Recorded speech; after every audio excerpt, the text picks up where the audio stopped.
It's your open source advocate, and I'm back with another video. And today we're going to talk about LibreOffice. Now, I haven't really talked about this software in the past, and it's not because I thought it wasn't worth it. It's just because I feel like it's pretty common, but I feel like it gets a bad reputation for some reason. Everybody wants Microsoft Office, Office 365. I have to have Office. I have to have Excel. I have to have Word, and on and on and on. Now, for businesses, I get it. If you're in an enterprise and that's what they use, that's fine. But I work in an enterprise. My full-time job is for an enterprise company that makes SaaS software, and we use the Office suite for sure. But I can tell you now that 99.999% of the documents, spreadsheets, PowerPoint presentations, or anything else that we work on would definitely open up in LibreOffice and be editable through LibreOffice. I would guess that, again, 99.999% of people could absolutely use LibreOffice without a problem. And there's some really cool things about it that I want to show you guys today. It is an amazing open source application. It has so much to offer. You would be absolutely blown away by what has happened in 10 years. And I can even say 10 years ago, this was really great. And today, it's just absolutely amazing what LibreOffice can do. So we're going to get into how to get LibreOffice and get it on your system, what you can do with it, and some pretty cool stuff about how it works with Nextcloud. And when we start talking about building a business on open source, we start talking about building an MSP and serving your clients and providing them services. One of the things they're going to ask you about is software and helping them save money by using software that is less expensive. I'm not going to say free because, again, people confuse the free and free software with free as in cost. And that is not in any way, shape, or form what it means. It means free as in the freedom to do what you want. And I love that LibreOffice branded themselves with this Latin term libre, which means freedom. It does not mean free. If you went to the store and asked to get something for libre, they would look at you like you're crazy in one of the Spanish-speaking, Latin-speaking countries, because that's not what it means. Libre means freedom. I want the freedom to do what I can. Free form. I want to do something in free form, like lucha libre, right? Free form fighting, okay? So it is the free of freedom whenever you say free software, and I think it's absolutely worthwhile to take a look at LibreOffice. So we're going to get into it right after this. I just want to say thank you so very much to all of my patrons over at Patreon. I cannot tell you, it means so much to me that you guys appreciate my work and you want to support me every month. To the people who do buy me a beer or buy me a coffee through PayPal, man, it makes me so happy every time I see one of those come through. It makes my day. And lately my days have been kind of rough, all for the reasons that life happens, right? So when I see one of those come through, man, it just thrills me. And when I get a message from you guys on Patreon, it just makes me so happy to be able to just read the messages sometimes, respond to you if I need to, those kind of things. It's great. For everybody who subscribes at YouTube, thank you. I truly, truly appreciate it. And if you haven't already done so, please click on that subscribe button. Also, click on that thumbs up for this video so that YouTube knows it's a good video and they'll show it to other people who might be interested in this topic or in these types of applications that are amazing and powerful and open source and just incredible. And just not enough people know about it, and I want to get more people involved. First, if you have not been to the LibreOffice site, I'm sitting here looking at it, and it's absolutely amazing. It's got a ton of stuff. So first things first, they're like, hey, download it. Here's all the ways that you can get LibreOffice. You can get it as a flat pack. You can get it through your package manager. You can get it on Windows. You can get it on Mac OS. You can get it on pretty much anything you would want to run it on. It's available for that, and they tell you all the different ways to do that. So a lot of really great information right here on their website. The next thing is Discover. So what is it? LibreOffice versus OpenOffice. If you used to use OpenOffice, you know that LibreOffice was a split off or a fork of that and has grown since then. So they want you to understand, like, what's the difference and why was there a difference there? I think that's really great that they're trying to be open about that. The LibreOffice technology, what does it run on? I mean, just so much really cool information that you might be interested in is right here under Discover, so definitely worth checking that out. Under the Get Help, you can give them feedback. You can go to the community so you can get assistance. So if you're trying to figure out how to do something, I can't tell you how many times I've just Googled real quick, like, how do I do this in the spreadsheet software? How do I make this happen in the writing software? How do I make this happen in the presentation software? You know, there's some really great tools out there, and these are so compatible with everything out there these days because they use the open document formats, and so does Microsoft, and almost everything there is open document format. They have a few little special things that can make things weird sometimes, but even lately, I haven't seen it. My daughter and my niece both had presentations last year for school that they had to do, and they, of course, were using Microsoft Office. And they would come home and be like, I need Office, I need Microsoft. And I said, let's just try it on LibreOffice. Let's just see how it goes. Gave it to them, they opened it up just like they had it at school, and they were like, oh, wow, okay. And they edited it, and it worked just like it should whenever they took it back to school and tried to do it on PowerPoint, and everything worked great. Documentation, always number one. If you're not sure how to do things, go look at the documentation. They probably have documented it already. You've got your installation instructions if you need them. Most of the time it's pretty straightforward. Hopefully if you're using Linux, you know how to install it from your package managers. If you want a newer cutting edge version that you're not getting from there, you could go try Flatpak. Hopefully you could get it that way. It kind of depends on you, but then you've got professional support as well, and this is how they support the project. So if you're an organization, you're setting this up for an organization, don't just make them depend on you. Pay that professional support. Charge your clients to pay for that professional support, and make sure that if they have something really go wrong that you can't help them with, you've got that second level of support that you can contact and say, hey, LibreOffice, my client's trying to do this and I really need some help. That's what this is about. And it's really great because when you do that, you're supporting the LibreOffice software, you're supporting the continued development of it, you are supporting open source, which is incredible. So I highly encourage that you do that as well. Here's your system requirements if you're not sure if your system can run LibreOffice. Accessibility. This is a big one. I don't see well, so me knowing what accessibility features there are and what is available is really important because I do zoom things in a lot because it's hard for me to see the screen. It's hard for me to see text on the screen especially. So for me, that's a huge thing. They have mailing lists. They have frequently asked questions. All kinds of things you can go check out. So help them improve it. You can join them. You can just give feedback. You can do all kinds of things. Another really great place to come check out so that you can help make LibreOffice better over time. All right, so we're going to go back over here to the download side. I have noticed that if you get most mainstream distributions of Linux, LibreOffice is almost always already installed. I have not had to install LibreOffice myself in a decade. It's almost always on every distribution I get. Now, if you say, hey, I want Ubuntu, and then you get the minimal, LibreOffice may not be in there yet. You may have to go get it. But guess what? You can just do sudo apt-get install LibreOffice, and it'll probably install the entire thing. You can also go out there and do it as a Flatpak. Most distributions these days have some kind of software center. I'm on KDE or on Kubuntu. So it has the Discover Center. And if I do LibreOffice and search, it's going to come up and it should show me LibreOffice. Here's LibreOffice Calc right here all by itself. Here's LibreOffice Draw. You can get these as separate applications, but I think you can also just install LibreOffice as the entire suite. Going out and doing that may take you a little bit of searching, but you shouldn't have to do each one if you don't want to. But maybe you don't need everything. So why have everything installed in your system taking up space? If you just need the spreadsheet software, there it is. If you just need the drawing software, there it is. By the way, you can edit PDFs with LibreOffice Draw if you didn't know that. Now, there's a lot of other ways to edit PDFs, but LibreOffice Draw can actually let you put text and things on PDFs and do editing. It's pretty cool. Base, I believe this is meant to be like an Access type database thing. It's not something I've ever tried or used, but there you go.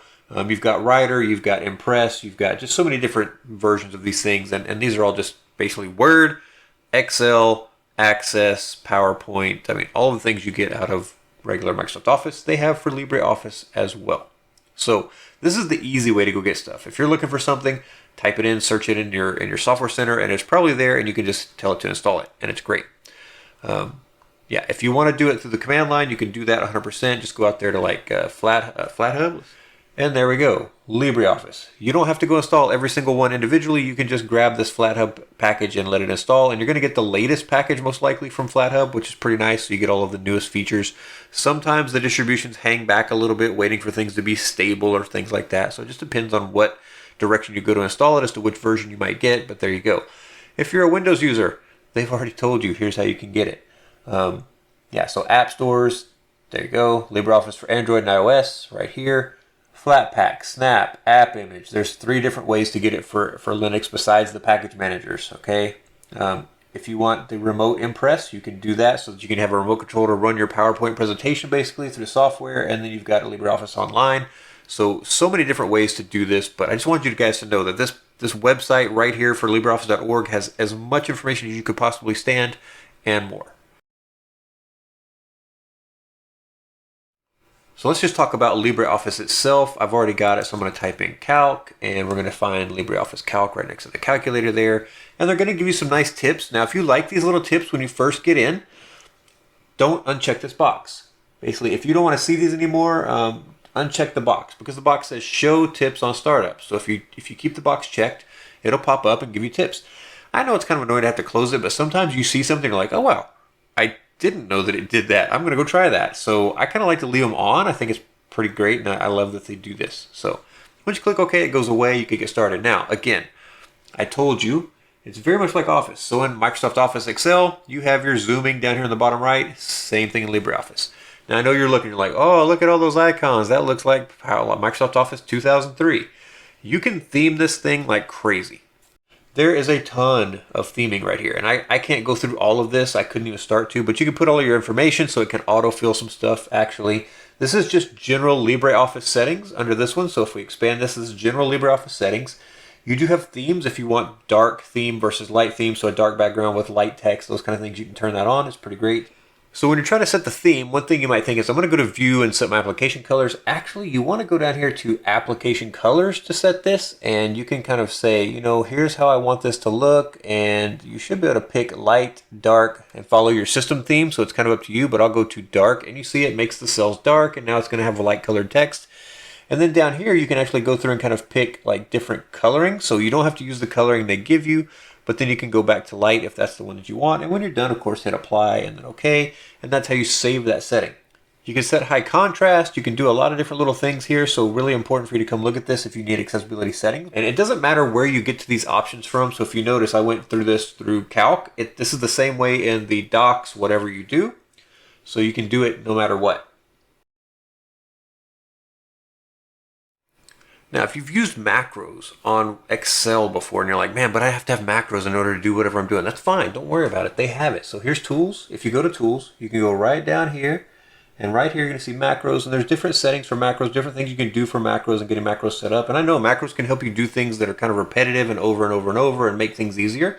It is here. It is possible. You can definitely do it. They've got extensions, which can really extend the capabilities of LibreOffice Calc as well. And then they've got customization, so you can do that too.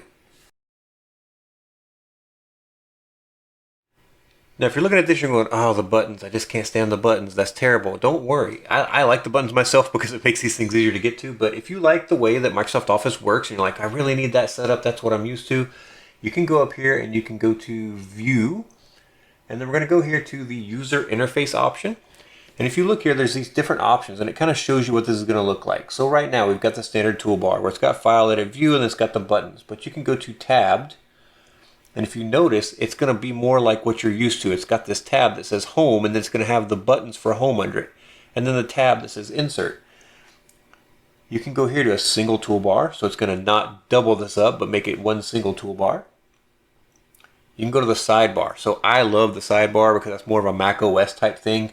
Really great for a long time. Microsoft Office had the sidebar on Mac. It was awesome. You can go to the tabbed compact. So if you look at the difference, there's tabbed. It's kind of got everything in double. And then you've got tabbed compact. So you can pick whether you like tabbed or tabbed compact. You've got the grouped bar compact. So this kind of lets you group things. And you see it's got these little drop downs that let you kind of get different things going. And then you've got this contextual single line bar. Again, so a lot of really great options, but let's just put this on tabbed because I think that's probably what people are probably used to. And let's do apply to calc, and then we can just do apply all actually, so it's the same in every version. And we'll do close. So now you can see I've got home, insert. I've got the things that are much more like what you're probably used to with some of the Microsoft Office type setups. And there's different ones. Again, you can play with them to see what they can do. But if I need to get back to anything, I've still got these really great ways of doing it. You just have to kind of look around a little more. I kind of like the drop menus where it's easier to get through stuff. But if you're used to this view, it is pretty quick for you to get around, I'm sure. So one of the reasons I wanted to cover LibreOffice is because I've actually been working in it lately quite a bit. And I wanted to show you the power of it. So for the last 10 years, I've been working on a book. This is a novel. It is a science fiction novel. It is one that I started writing literally in 2014, and I finally put my mind to finishing it because I wanted to show my daughter that You can do anything if you put your mind to it. If you sit down and make yourself just really focus. And this book has been 99% done for like 7 years. I just could not come up with an ending that I wanted and liked. And I finally did, because I sat down and just really thought through it. And now I'm working through the editing and things like that, but I've been using LibreOffice like crazy to do this. So I'm going to open this up, and it's going to just ask right here, LibreOffice Writer, or I could just double click just like anything else, of course.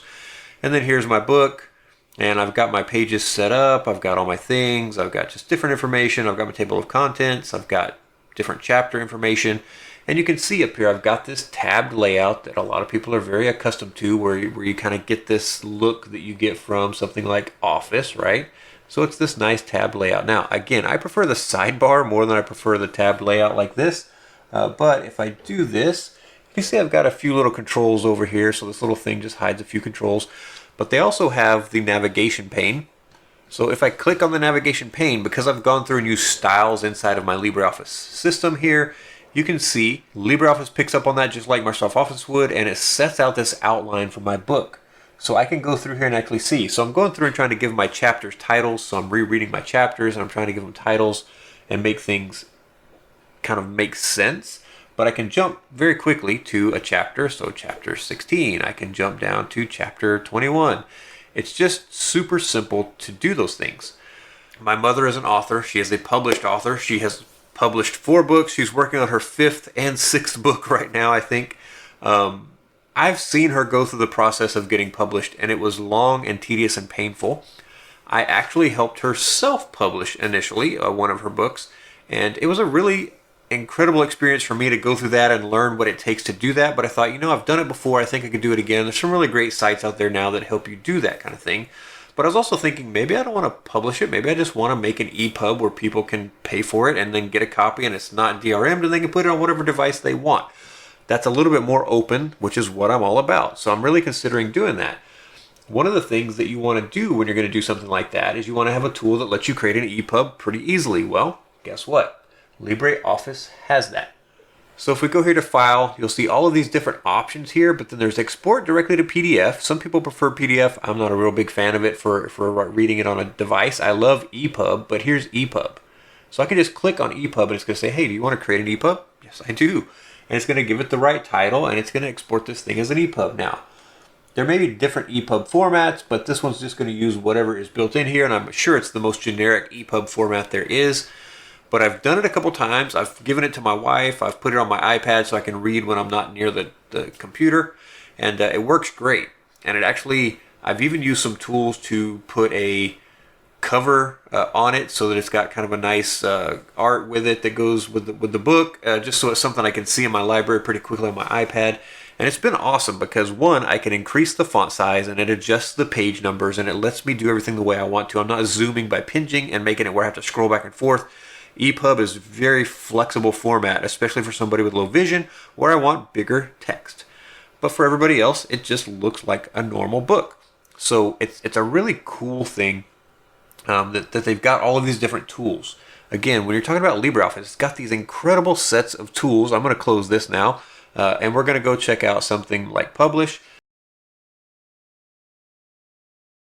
So again, if we go here and we just go to Impress, we can open that up. And again, you see this is very much like PowerPoint, except it's got a lot of predefined themes, and you can get other themes. If you want to start with a theme, you can do that. You don't have to. You can just close this, and you just get a plain blank white page. You could, of course, just pick plain black with white text. It's up to you completely, but it gives you this template. And it's just like whenever you do something in PowerPoint.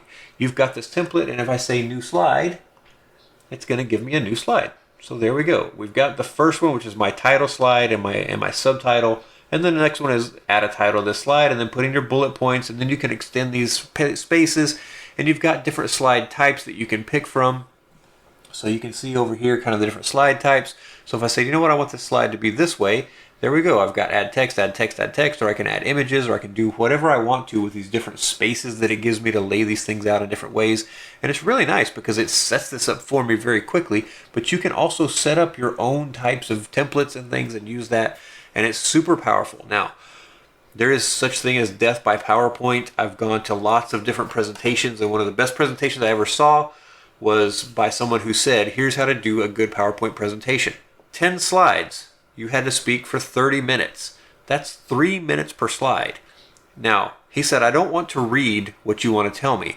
I want to see what you want me to know and hear you tell me what you want me to know. So make it very visual. Keep it concise on the slide. Put enough there to remind yourself what you want to say.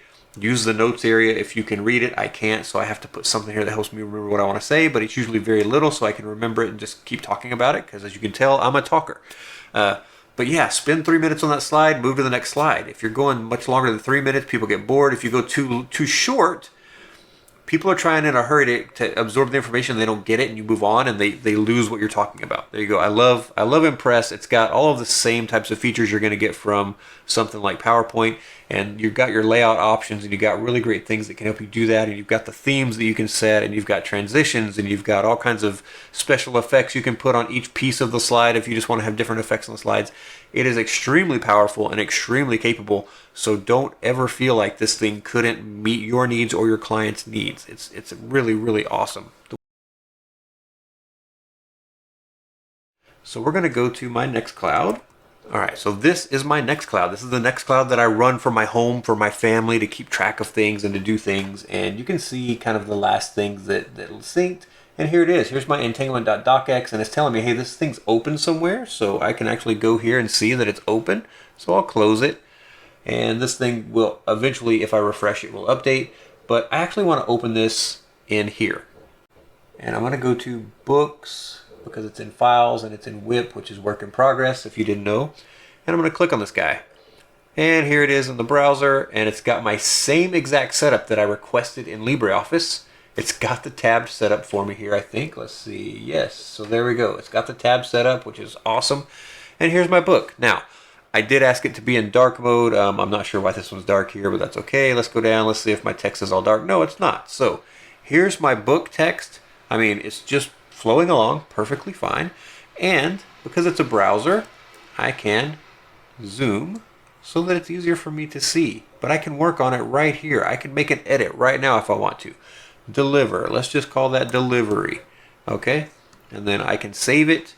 It's going to auto-save, I think, anyways, but I can also save my changes. So let's go to File, and let's just do Save, just to make sure. And there we go. We've saved something to Nextcloud. And if you don't believe me, we will go back into my folder, and let's open it. And let's just see if it has that as Chapter 1's title. And there it is, delivery with a Y. So we have made our change in Nextcloud Online, and they all work like this. The spreadsheets, the presentations, the everything. It's amazing. You don't have to have this installed on your system, but it helps. But I mean, if you need to access it from somewhere else and you've got something like Nextcloud set up the way that I do, where I can get to it through a URL, I can open this up and work on it from anywhere. I don't have to worry about if I'm on my machine, if I have the copy of Entanglement on that machine. I can really do it from anywhere as long as I can get to it through the web. I mean, really, really incredible stuff. I love it. And look at this. It's got the same tools. I mean, the tool layout is just amazing. And it gets out of the way. I like that too, because it's awesome. So if you click and then you click a second time on it, you see how that gets out of the way and I've got more screen real estate. I love that. I love that. It's not a weird little arrow I've got to go find somewhere. It just, yeah, click once, you get it. Click again, it goes away. Oh, come on. This is amazing.